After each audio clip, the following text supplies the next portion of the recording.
একটা ভালো থাকার জন্য, কম দামে খাওয়া পাওয়ার জন্য, অথবা আমাদের মা বোনদের জন্য শাড়ি কাপড় কেনার জন্য আমরা একটা ভালো অর্থনীতির অবস্থা চেয়েছিলাম, তাই না? আমরা 1971 সালে এখানে সবাই বেশিরভাগই হচ্ছে যুবক, তারা 71 সালের যুদ্ধ দেখে নাই, কিন্তু অনেকে আছেন প্রবীণ যারা 71 সালের যুদ্ধ দেখছেন। আমরা যুদ্ধ করেছি 71 সালে, আমরা যুদ্ধ করেছি আমাদের একটা স্বাধীন দেশ পাবো, পাকিস্তানি যারা আমাদের অত্যাচার করতে পারবে না, পাকিস্তান আনাদ বাহিনীর হাত থেকে রক্ষা পেয়েছিলাম যুদ্ধ করে, বুকে রক্ত দিয়েছিলাম, লক্ষ লক্ষ মানুষের শহীদ হয়ে গিয়েছিল। আমাদের হিন্দু মুসলমান ভাইরা আমরা ঘর বাড়ি ছেলে ভারতে চলে গিয়েছিলাম, আমরা সেটা ভুলি নাই। এই বাবা, তোমরা যদি কথা বলতে থাকবে আমি তো কথা বলতে পারবো না, প্লিজ পেছন দিকে কথা বলে না। এখন আমরা যে ভারতে গেলাম, উদ্বাস্তু হয়ে গেলাম, আমাদের দেশের বাড়িঘর লুট হয়ে গেছে, পাকিস্তান হানাদার বাহিনী লুট করে নিয়ে গেছিল। এরপর আমরা স্বাধীন হলাম, যুদ্ধ করে একটা দেশ পালাম, বাংলাদেশ স্বাধীন। আমাদের মনে আশা ছিল, ভরসা ছিল যে শেখ মুজিবুর রহমান আমাদের বড় নেতা, তিনি আমাদেরকে পাকিস্তান থেকে এসে একটা সুন্দর দেশ দিবেন, শান্তির দেশ, যেখানে আমরা পরস্পরের সঙ্গে ভাই ভাইয়ের মতো বাস করবো, তাই না? কিন্তু দুর্ভাগ্য আমাদের, আমরা সেটা পাই নাই। ওই স্বাধীন হওয়ার পর থেকে কিন্তু শুরু হয়ে গেছে এই দেশে হানাহানি, কাটাকাটি, খুন, জখম, হিংসা। সবচেয়ে দুঃখজনক ব্যাপার, যে নেতাকে এত মানুষ ভালোবাসলো, যে দলটাকে লোক ভালোবাসলো আওয়ামী লীগ, সেই দলটাই আমাদের উপরে চড়া হয়ে গেল, এই দেশের মানুষের উপরে। আপনাদের অনেকের মনে থাকার কথা, তখন একটা দল ছিল এই বাংলাদেশ চাকরিতেও তৈরি হয়েছিল, জাসদ, রব সাহেবের জাসদ। এই দলটা আওয়ামী লীগ থেকে বাইরে আসছিল এই জন্য যে তারা মনে করছিল ওই সময় যেটা হচ্ছিল যে আওয়ামী লীগ ঠিকভাবে দেশ চালাতে পারতেছে না, দুর্নীতি করতেছে, চুরি করতেছে, মানুষকে খুন করতেছে, যখন করতেছে গুম করে দিচ্ছে। সুতরাং তারা তখন বের হয়ে আসছিল। সেই জাসদকে তারা হত্যা করেছে প্রায় 30,000 মানুষকে ওই সময়, স্বাধীনতার পরে পরে। বাম রাজনীতি যারা করছে, এই তোমরা একটু চুপচাপ বসবা প্লিজ।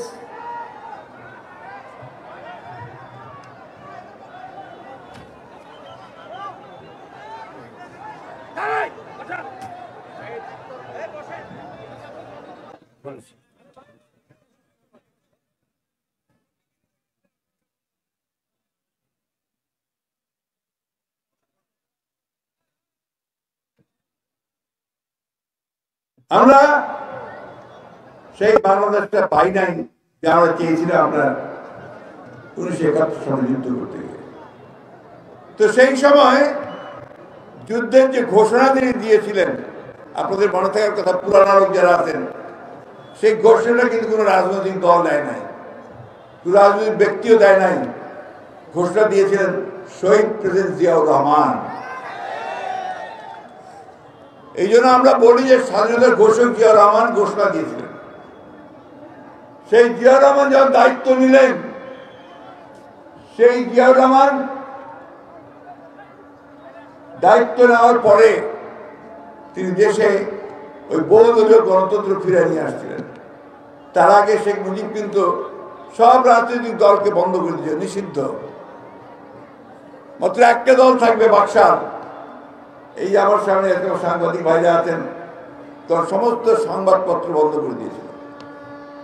তখন সমস্ত সংবাদপত্র বন্ধ করে দিয়ে মানুষের কথা বলার যে স্বাধীনতা, সেই স্বাধীনতাকে তারা নষ্ট করে দিয়েছিল। বন্ধুগণ, ট্রেন যাচ্ছে, একটু শব্দ হচ্ছে, আমি একটু পরে কথা বলতেছি। অনেকদিন পরে ট্রেনের শব্দ শুনলাম। আপনারা শোনেন মাঝে মাঝে নাকি? এই এলাকার লোক ট্রেন যায় না, রুইয়া যায়, তারপরে আপনার পঞ্চগড় যায়, তাই না?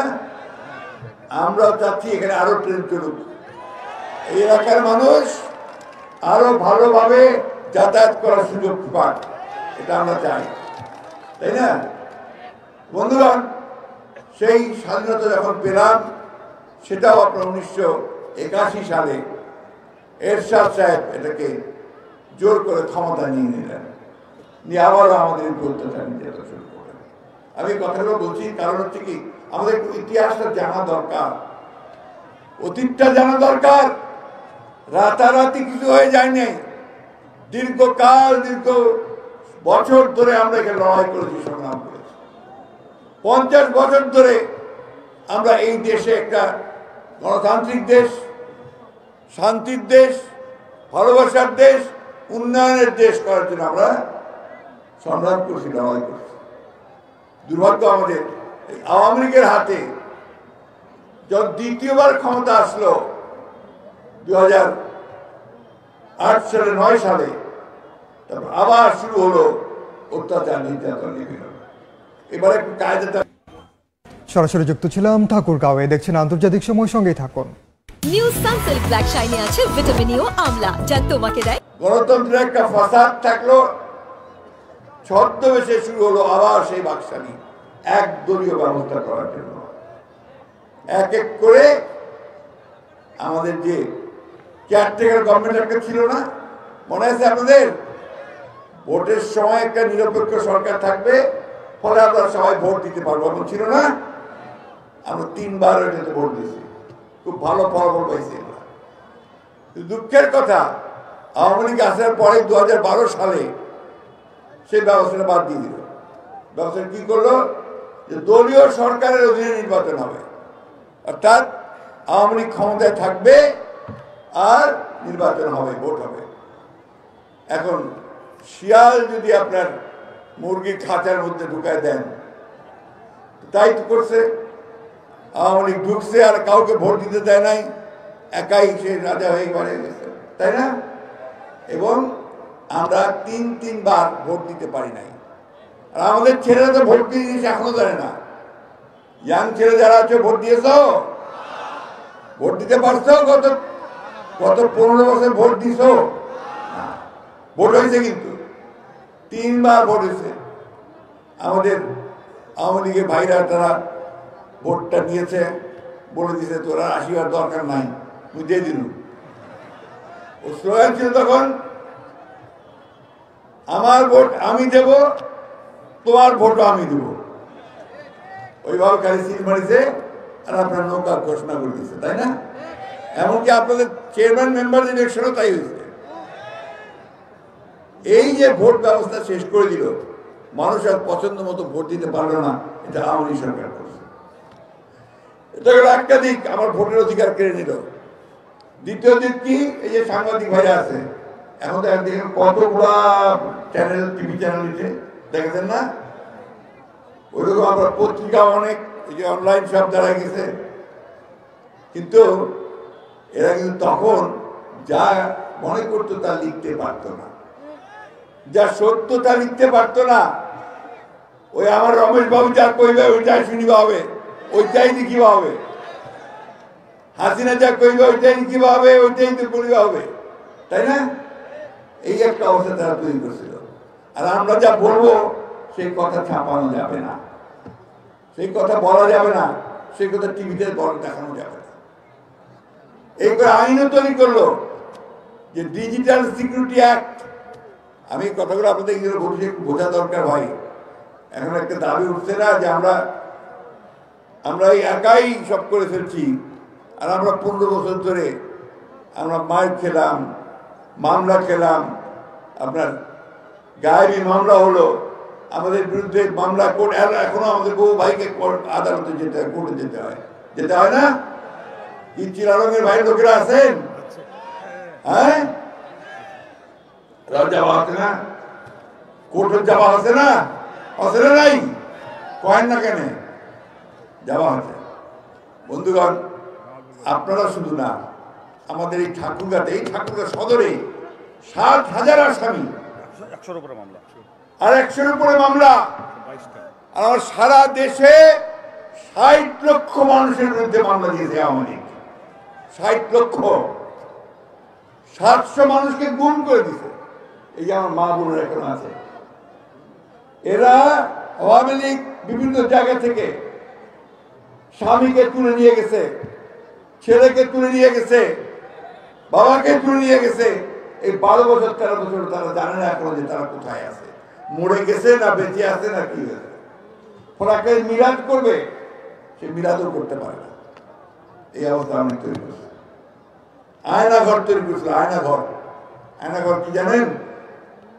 তৈরি করছিল, ধরে ধরে নিয়ে যাবে, উঠে নিয়ে ওইখানে অত্যাচার করবে, নির্যাতন করবে, দিনের পর দিন, মানুষের পর মাস, একটা ঘরের মধ্যে বন্ধ করে চোখ বেঁধে রেখে দিবে এবং সেইখানে তাকে বিভিন্ন রকম কথা বলানোর চেষ্টা করবে।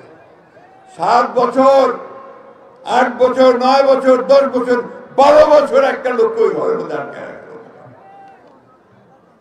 এই কাজ করছে আওয়ামী লীগ, এই কাজ করছে শেখ হাসিনা। আজকে এমনি এমনি শেখ হাসিনা পালায় যায় নাই, এত পাপ করছে, এত অন্যায় করছে যে তার পালানো ছাড়া কোনো পথ ছিল না। তাই এই দেশের মানুষ যখন জেগে উঠছে, যখন আন্দোলন করছে, যখন বুক পেতে নিয়ে বুলেট নিয়েছে বুকের মধ্যে, তখন তাদের আর পালানোর জায়গা ছিল না। আপনাদের এই এলাকায় 4টা ছেলের প্রাণ গেছে, 4টা না? মোট 13 জন মারা গেছে পর্যন্ত। 4টা ছেলে এই মোট এখন পর্যন্ত ঠাকুরগাঁতে 13 জন আমাদের নিহত, শহীদ হয়ে গেছে। শহীদ এই গণতন্ত্রের জন্য, ভোটের অধিকারের জন্য তারা শহীদ হয়ে গেছে। হাজার হাজার লোক তারা গুলিবিদ্ধ হয়েছে এবং এখনো তাদের চিকিৎসা চলছে। আমি কয়েকদিন আগেও একটা ছেলেকে দেখতে গিয়েছিলাম, তার সমস্ত বুকে গুলি লেগেছে। বলতে পারবো আমার ছেলের বুকে যদি গুলি লাগে, আমি বাপ হই, আমি ভাই হয়ে আমাকে স্থির থাকতে পারি? পারি না। বন্ধুগণ, যার যায় সেই বুঝে ব্যথা তার, তাই না? আজকে আজকে আমাদেরকে সেই অবস্থায় নিয়ে গেছে। আমি এই কথাগুলো আপনাদেরকে বারবার মনে করে দিলাম এই জন্য যে অনেকে বলার চেষ্টা করে যে বিএনপি তো পারে নাই। আরে বিএনপি 15 বছর লড়াই করছে বলেই তো তোমরা পারছো বাবা, নাইলে এই জায়গাটা তো তৈরি হতো না। 15টা বছর এই অত্যাচার নির্যাতন সহ্য করে আমরা একটা অবস্থা তৈরি করেছি। সেইখানে অবশ্যই তোমাদেরকে আমি সাবাসী দেই, বাবা দেই, কৃতজ্ঞতা জানাই যে তোমরা সাহস করে দাঁড়িয়ে গেছো। এইটাই হচ্ছে মুক্তির পথ। আর সেই কারণেই হাসিনাকে দেশ ছেড়ে পালাতে হয়েছে। পালাইছে ভাই, ভালো হয়েছে, রক্ষা করছো। আমরা তোমার সঙ্গে ঝগড়া করতে চাইনি। তুমি কি করতেছ এখন? ওই ভারতে বসে তুমি ষড়যন্ত্র করতেছ। ভারতে বসে তুমি বিভিন্ন দেশে আবার বাঙালি মানুষদেরকে, বাঙালিকে বিভ্রান্ত করার চেষ্টা করতেছ। আর দুঃখজনক ভাবে এই কথা বলার চেষ্টা করতেছ যে আমাদের এখানে আমাদের হিন্দু সম্প্রদায়ের ভাইদের উপরে নাকি অত্যাচার হচ্ছে, নির্যাতন। এই যে আমাদের মনোরঞ্জন দা এখানে আছে, নেপাল এখানে আছে, আমার দিদিরা, আমার মায়েরা, আমার মাসিরা আছে। বলেন তো দেখি, আপনাদের উপরে খুব বেশি নির্যাতন কিছু হয়েছে এখানে? হ্যাঁ, আপনাদেরকে কেউ ধমক দিয়েছে? কেউ বাড়ি দখল করে নিয়েছে? দেয় না।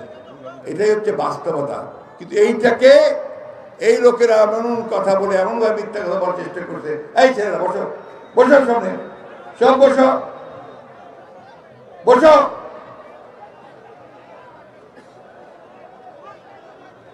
এরা বিভ্রান্ত করতেছে, বিশ্বকে জানাতে চায় যে বাংলাদেশে যেটা হয়েছে এটা জনগণের বিদ্রোহ নয়, এটা হচ্ছে কিছু উগ্রবাদীদের বিক্ষোভ।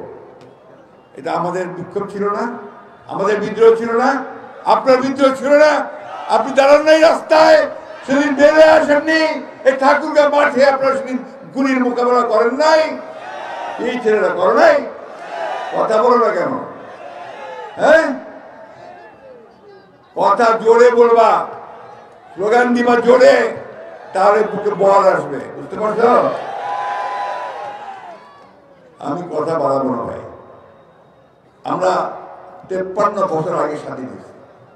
আমাদের দুর্ভাগ্য যে আমরা এখন পর্যন্ত একটা ব্যবস্থা করতে পারলাম না, যে ব্যবস্থায় প্রতি 4 বছর বা 5 বছর পর পর আমরা একটা ভোট করব, সেই ভোটে আমরা আমাদের পছন্দ মতো লোককে বাছাই করে আমরা পার্লামেন্টে পাঠাবো, সংসদে পাঠাবো, তাই না? ওই সংসদে তারা বসে আমাদের জন্য আইন তৈরি করবে, আমাদের উন্নতি কীভাবে হবে সেটা ব্যবস্থা করবে। এই কাজগুলো তাদের করার দায়িত্বটা তাদের, তাই তো? তো সেইখানে দুর্ভাগ্য আমাদের যে আমরা এতদিন সেটা করতে পারি না। একটা সুযোগ আসছে আজকে, আমরা সেই সুযোগটা যেন সদ্ব্যবহার করতে পারি। বন্ধুগণ, হাসিনার অপকীর্তি, এই ফ্যাসিস্ট হাসিনার অপকীর্তি বর্ণনা করতে চাই, সারাদিন বর্ণনা করলেও শেষ হবে না। সে চুরি করছে, যে চুরি চিন্তা করা যায় না। ব্যাংকগুলোকে লুট করে শেষ করে দিয়েছে। 28,000 কোটি টাকা লুট করে একটা লোক নিয়ে গেছে, একটা লোক। প্রতি বছর 12,000 কোটি টাকা করে আপনার বিদেশে পাচার করছে। আর আমরা খাওয়া পাই না, আমাদের লোকের বেতন পায় না, চাকরি পায় না, ব্যবসা পায় না, তাই না? তারা লুট করে এখন এমন আছে, খুব ভালো অবস্থায় আছে। বন্ধুগণ, হাসিনা বিচার ব্যবস্থাকে শেষ করছে। তখন আপনি বিচার পাইতেন না, ও কি বিএনপি করে, তার দাও কে 5 বছর জেল দিয়ে দাও, জামিন দিও না, আর অজ্ঞাতনামা বলে আমাদের কিছু ছেড়ে দিয়েছে, তাই না? দিছে না? এই একটা অবস্থা করছে আমাদের। বন্ধুগণ, তারা অর্থনীতি শেষ করেছে, জুডিশিয়াল সিস্টেম শেষ করেছে, আমাদের আইন শৃঙ্খলা বাহিনী, পুলিশকে ব্যবহার করছে তাদের নিজস্ব বাহিনী হিসাবে। কি ভুল বলছি নাকি? এটা করে তার গোটা রাষ্ট্র ব্যবস্থাকে শেষ করে দিয়েছে। আজকে আমাদের সুযোগ আসছে একটা, যে আমরা এই ব্যবস্থার পরিবর্তন করব।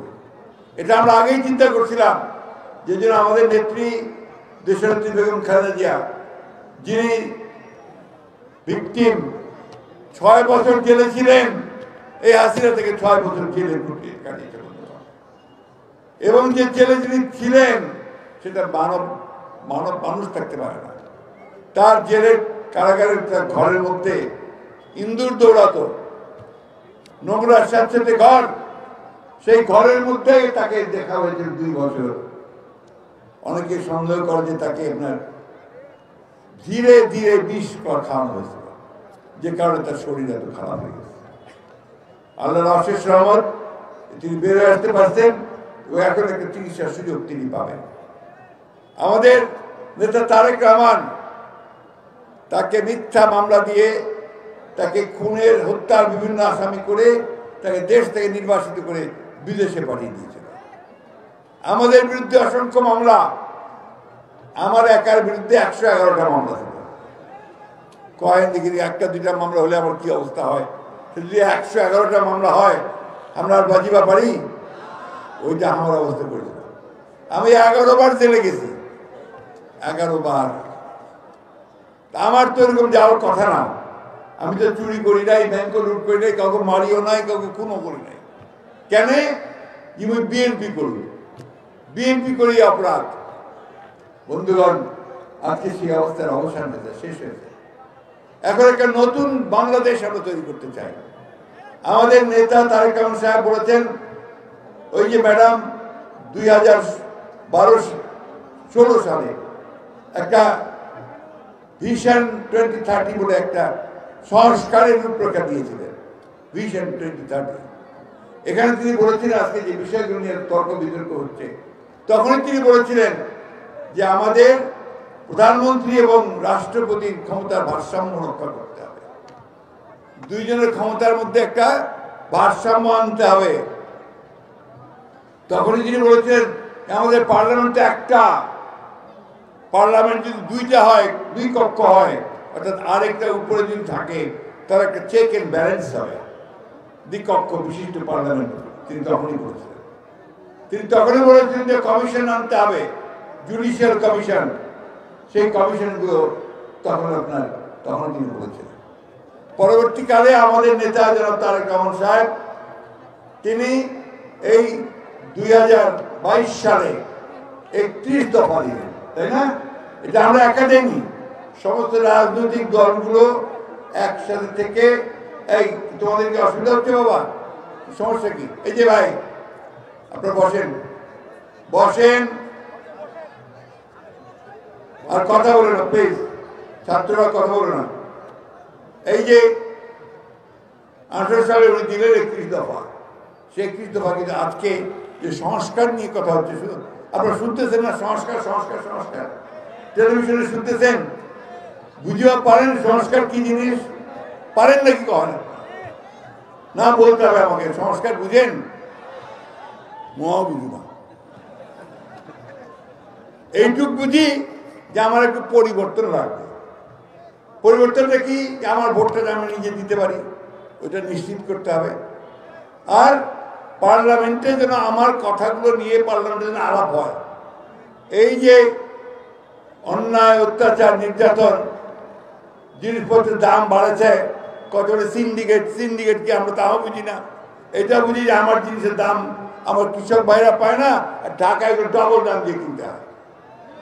মাঝখানে একটা মধ্যস্বত্বভোগী বলে একটা গোষ্ঠী থাকে, যারা আপনার কারসাজি করে মুনাফাটা নিয়ে তুলে যায়। এটা হচ্ছে কারসাজি, এটা আমরা চাই না। আমরা যে দামে আমার কৃষক ভাইরা বিক্রি করতে পারবে তার চেয়ে একটু বেশি দামে আমরা কিনতে চাই, এবং কৃষক ভাইরা যেন দাম পায় প্রত্যেকটা জিনিসের, সেটা নিশ্চিত করতে চাই।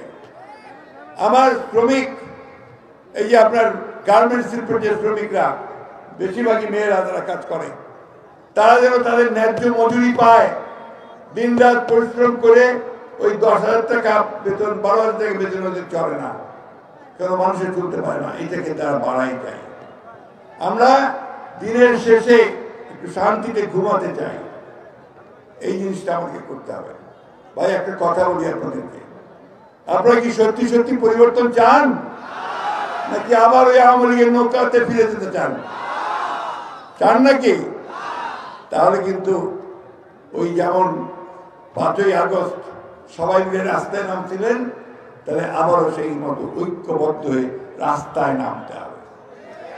রাস্তায় নামতে হবে নিজের অধিকার আদায়ের জন্য, ভোটের অধিকার আদায়ের জন্য, ভাতের অধিকারটা আনার জন্য, এবং ন্যায় বিচার পাওয়ার জন্য, সামাজিক মর্যাদা পাওয়ার জন্য। আমি একটা কথা বলি ভাই, একটা কথা মনে রাখতে হবে। আমাদের যে হিন্দু সম্প্রদায়ের বোনেরা এখানে আছে, ভাইয়েরা আছে, আর আমার এদিকে আমার মুসলমান বোনেরা আছে, মায়েরা আছে। আমাদের কোনো পার্থক্য আছে? একটাই পার্থক্য, যে ধর্ম চর্চাটা আলাদা, তাই না? কিন্তু যখন পূজা হয় তখন আমাদের মায়েরা, বোনেরা, আমাদের ছেলেরাও কিন্তু দেখতে যায়, তাই না? আর আমাদের যখন আপনার ঈদের অনুষ্ঠান হয়, তবে সেবাই খাওয়া আমাদের হিন্দু ভাই বোনেরা সবাই আসে না বাড়িতে বাড়িতে। এই একটা সুন্দর সম্পর্ক নিয়ে আমরা এখানে জড়িয়েছি। এই যে সাম্প্রদায়িক একটা সম্প্রীতি, এটা পৃথিবীর অন্য কোনো দেশে নাই, ভারতেই নাই, কিন্তু বাংলাদেশেই সেই সম্প্রীতি আছে। সুতরাং আমাদেরকে এখানে কেউ ওই ধরনের কথা বলে যেখানে আপনার সাম্প্রদায়িকতা হচ্ছে, এটা মানতে আমরা রাজি নই। আমরা পরিষ্কার করে বলতে চাই যে বাংলাদেশে কোনো সাম্প্রদায়িকতা নাই, এবং আমরা এটা নিশ্চিত করে বলতে পারি যে আমরা যদি কখনো সুযোগ পাই, জনগণের ভোটের মাধ্যমে যদি আমরা কোনোদিন ক্ষমতায় যেতে পারি, রাষ্ট্রপতির দায়িত্বে যেতে পারি, তাহলে আমরা নিশ্চিত করব এই দেশের সকল সম্প্রদায়ের, সকল ধর্মের মানুষের অধিকারকে নিশ্চিত করা হবে। আমরা নিশ্চিত করব আমার কৃষক জনতা ফসলের ন্যায্য মূল্য পায়, সেটা আমরা নিশ্চিত করব। আমার শ্রমিক ভাই তার জন্য ন্যায্য হিসেবে পায়, সেটা আমরা নিশ্চিত করব। আর বিনা কারণে ওই গায়েবী মামলা, এটা যেন আর কোনোদিন না হয়। বিনা কারণে মানুষকে হত্যা করা, গুম করা, এটা যেন আর বাংলাদেশে কোনোদিন না হয়। বন্ধুগণ, আজকে অনেক কিছু শুরু হয়েছে। আমাদের কিছু কিছু মানুষ এখন বিভিন্ন রকম কথা বলতেছে, এই কথাগুলো বলা বন্ধ করেন। বিশেষ করে যারা দায়িত্বশীল জায়গায় আছেন, তারা ভুল কথা বলে, উত্তেজনামূলক কথা বলে, বিভ্রান্তি ছড়ায়, দেশের মানুষকে আর বিভ্রান্ত করবেন না। অনেক হয়েছে, আমরা অনেক কষ্ট করেছি, অনেক রক্ত দিয়েছি এবং অনেক আমরা কষ্ট ভোগ করেছি। তাই আজকে আমাদের কাছে যেটা সবচেয়ে বড় প্রয়োজন, আমরা শান্তিতে থাকতে চাই, আমরা শান্তিতে একটা নির্বাচন করতে চাই। সেই নির্বাচনে আমরা ভোট দিয়ে আমাদের যাকে পছন্দ তাকে আমরা নির্বাচিত করতে চাই এবং তারা আমাদের সরকার ব্যবস্থার পরিবর্তন আনবে, চুরি চামারি বন্ধ করবে, দুর্নীতি বন্ধ করবে, ঘুষ বন্ধ করবে, গুন্ডাবাজি বন্ধ করবে, দখলদারি বন্ধ করবে। দখলদারদের আপনারা সহ্য করবেন না, যারা জোর করে চাঁদাবাজি করে তাদেরকে সহ্য করবেন না। আমি আপনাদেরকে অনুরোধ করব, যদি এমন কেউ করে তাদেরকে ধরে আপনার পুলিশের হাতে সোপর্দ করবেন। এটা কখনোই করা যাবে না, করতে দিবেন না। আপনার উপরে নির্ভর করবে যে আপনার দেশটাকে কিভাবে চালাবেন। সেই দেশটা আমাদেরকে, আমাদের দেশ, এটা কারো বাপের দেশ না। ওকে গানটা শুনছেন না, একটা গান হচ্ছে একটু ভালো দেন, দেশটা তোমার বাপের নাকি, এই জায়গাটা হয়েছে। দেশটা কারো বাপের না ভাই, এটা আমার রক্তে পানি করা দেশ। আমরা সবাই জান দিয়ে পেয়েছি বাংলা, কারো দানে পাওয়া নয়। আমরা দান পাইনি, এটা আমরা প্রাণ দিয়েছি, জান দিয়েছি, রক্ত দিয়েছি। সেই বাংলাদেশ আমাদের বন্ধুগণ, সেই বাংলাদেশের জন্য আমরা সব সময় প্রস্তুত আছি। আমি বুড়া হয়ে গেছি, বুড়া হয়ে যাচ্ছি। আমি আমার সারাটা জীবন এই লড়াই সংগ্রামের মধ্যে আছি। একটা মাত্র লক্ষ্য আমার, যে আমি যেন বাংলাদেশকে সত্যিকার অর্থেই একটা নির্যাতন মুক্ত, শোষণ মুক্ত, শান্তিময়, প্রেমময় একটা বাংলাদেশ দেখতে পারি। সেটাই হবে আমাদের উপযুক্ত প্রাপ্তি। তাই অনুরোধ করব, আমরা কারো প্রতিহিংসা চালাতে চাই না, আমরা কারো প্রতিশোধ নিতে চাই না। আমরা সবাইকে নিয়ে ভালোবেসে আমরা নতুন বাংলাদেশ গড়ে তুলতে চাই। আসুন আমরা সবাই মিলে সেই লক্ষ্যে কাজ করি। আমার শেষ কথা আপনাদের কাছে, আমি কিন্তু আজকে কোনো ভোটের প্রচারণা করতে আসি নাই আপনাদের কাছে। আমি সেই যে কথাগুলো বলতে এসেছি আপনাদের কাছে, এই কথাটা যে বন্ধুগণ, এই দেশটা আপনার, এই মাটি আপনার, এই মানুষগুলো আপনার। আপনাকে এটাকে রক্ষা করতে হবে। আপনাকে আপনার দেশের জন্য, মানুষের জন্য দরকার আরেকটা লড়াই করতে হবে যদি প্রয়োজন হয়। তাই আসুন আমরা আগামী দিনগুলোতে আমরা সবাই ঐক্যবদ্ধ হই। আমাদের নেতা তারেক রহমান এখনো দেশে ফিরে আসেন। আমরা চাই যে তিনি অতি দ্রুত আমাদের মাঝে ফিরে আসুন। যারা যারা বাইরে আছেন তারা সবাই ফিরে আসুন। দেশনেত্রী বেগম খালেদা জিয়া চিকিৎসার জন্য যাবেন, তিনি সুস্থ হয়ে আসুন। আমরা সবাই একজোটে একসাথে এই বাংলাদেশকে সত্যিকার অর্থেই একটা ঐতিহ্যের আমার যে স্বপ্ন, সেই সুন্দর স্বপ্নময় দেশ, একটা গণতান্ত্রিক দেশ, একটা বহুদলীয় গণতন্ত্রের দেশ, একটা ভবিষ্যতে আরো উন্নতি করব সেই আশার একটা দেশ তৈরি করতে চাই। সবাইকে, আপনাদের বিশেষ করে আমার ঠাকুরগাঁও সদরের ভাইদেরকে আমি আন্তরিকভাবে ধন্যবাদ, অভিনন্দন জানাতে চাই যে আপনারা কষ্ট করে এসেছেন। শান্তিপূর্ণভাবে শৃঙ্খলার সঙ্গে সবাই ফিরে যাবেন, এই অনুরোধ দেখে আপনাদের ধন্যবাদ বক্তব্য শেষ করছি। আসসালামু আলাইকুম, খুদা হাফেজ। বাংলাদেশ জিন্দাবাদ, বাংলাদেশ জাতীয়তাবাদী দল জিন্দাবাদ, শহীদ জামরক দেশনেত্রী বেগম খালেদা জিয়া জিন্দাবাদ, তারেক রহমান জিন্দাবাদ।